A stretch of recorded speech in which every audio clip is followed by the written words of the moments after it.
Hello, my name is Sherry Allison, and today I will be presenting my continuous quality improvement plan, effects of yoga and strength training on back pain and physical strength.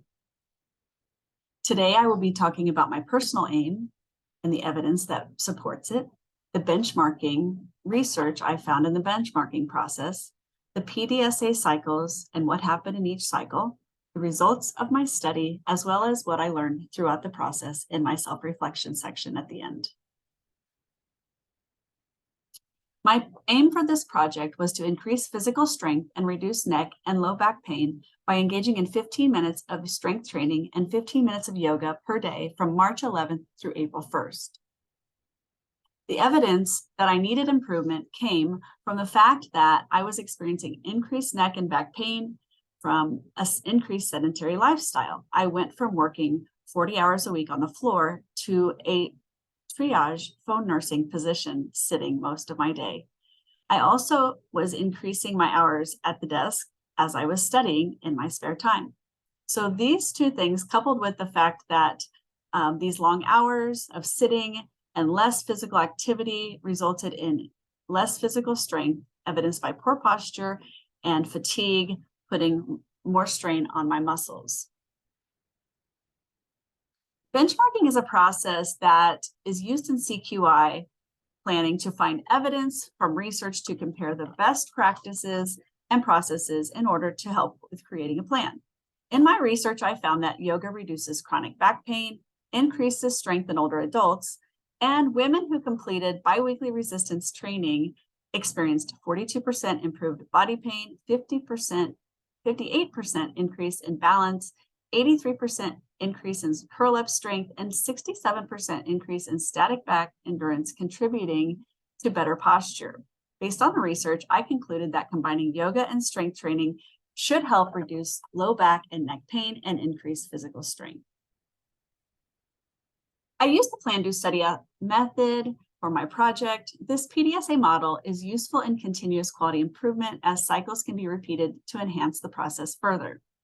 In the planning phase, the desired outcome is defined as well as the steps needed for execution. In the do phase, the plan is implemented or tested. The study phase is where analysis occurs and the results are reviewed to determine if the outcome was achieved, or for steps for improving the process may be evaluated and added into the final phase. The act phase is where changes are implemented and they improve the process or the outcome, or both. In the planning phase, I created a simple plan of instituting daily yoga and strength training that utilized the resources I already had, such as a yoga mat and resistance bands. This was an advantage over my previous process where I could take walks occasionally when I had time or go to the gym once a week. On the days I did not have time or energy, I could do 5 minutes of yoga on a break at work. For the yoga portion, I used yoga videos on YouTube, and for the strength training, I planned out the strength training exercises that I could ensure would be able to be completed within 10 to 15 minutes. I believed at the beginning of this project that my biggest barrier to completing the daily YST was time and energy. I set my qualifiers being in bed by 9 p.m. If this could be achieved, then I could set an alarm and get up and complete my activity before work. But if I wasn't in bed by 9, I set up contingencies where I could try to do at least 10 or 15 minutes of yoga and strength training at another time during the day. And if I didn't have time for that, I would at least try to do 5 minutes of yoga that day. Often the CQI projects involve a team of individuals who need to buy in order for the improvement plan to be successful. Since my project was a personal goal, my team members were involved in holding me accountable and supporting and encouraging me. My spouse assisted me with household chores and took over some of my usual responsibilities, which helped me have more time for this project. And Annie and Charlotte checked in on me through text messaging, and I would update them on my progress. In the do phase, I kept a detailed log of the daily YST activities. I recorded the date, the perceived strength, neck, and back pain before and after using a 0 to 10 Likert scale, the time in YST activities, the yoga videos I used, as well as the time I spent or reps I completed in the strength training activities. I also recorded unanticipated benefits as well as the reasons for not achieving the YST that day.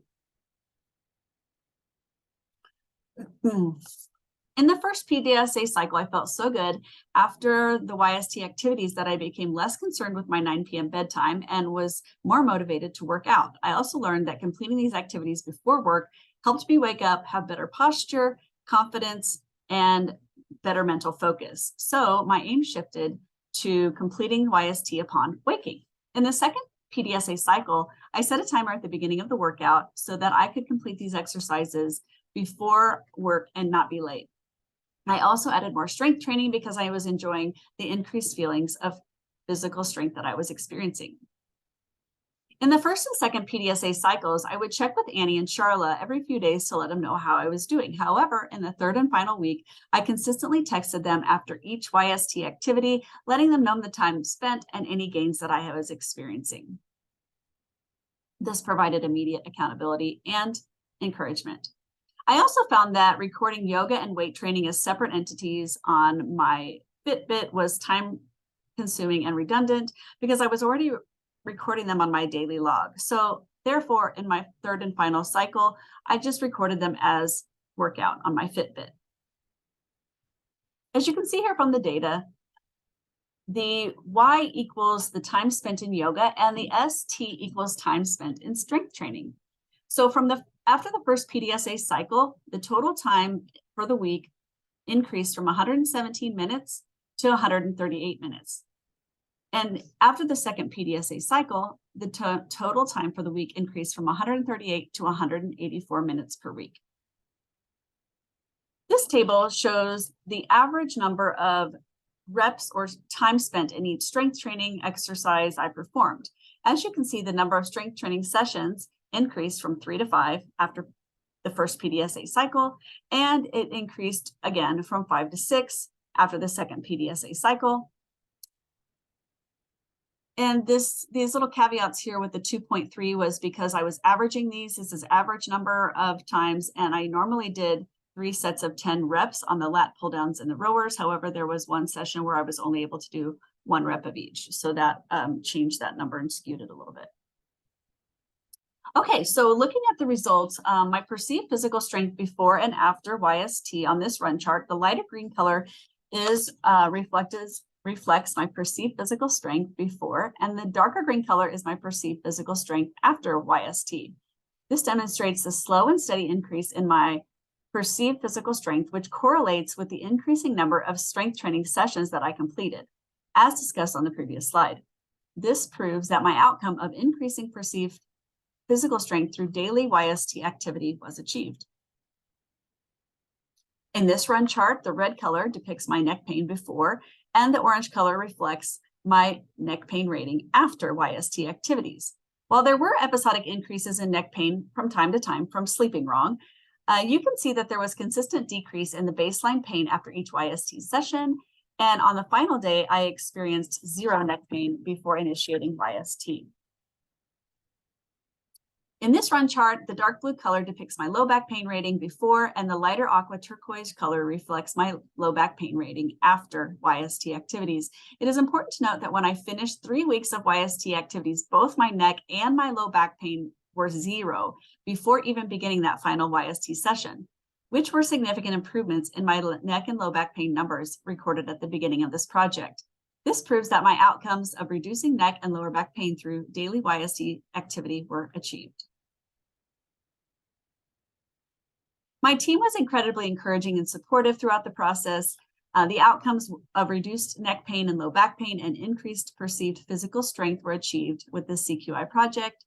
The unanticipated benefits of improved mental well-being, improved sleep, increased desire to work out, improved motivation, and prioritized workouts, as well as better posture were all realized. And I have continued YST activities on most days and continue to enjoy the benefits of reduced neck and lower back pain and increased physical strength. So thank you very much for taking the time to listen to my continuous quality improvement on reducing low back and neck pain and increasing physical strength through yoga and strength training. Have a great day.